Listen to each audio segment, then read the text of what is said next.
ঢাকা ইউনিভার্সিটির স্টুডেন্ট ছিলাম।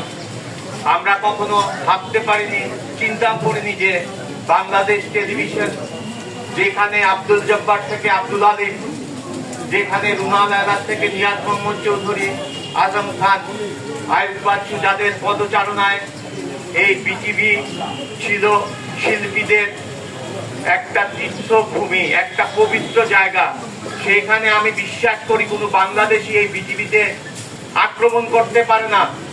আক্রমণ করতে পারে কোনো টিক্কাখাদের বংশধর। কোনো বাংলাদেশি, কোনো বাঙালি এই বিটিভিকে আক্রমণ করতে পারে না। প্রত্যেকটা শিল্পীর হৃদয়ে যে করণ হয়েছে, যে ক্ষত হয়েছে, তা আপনারা কল্পনাও করতে পারবেন না। স্বাধীন বাংলা বেতার কেন্দ্র থেকে শুরু করে প্রত্যেক লিজেন্ডারি আর্টিস্টের পদচারণায় বিটিভি হতো মুখরিত।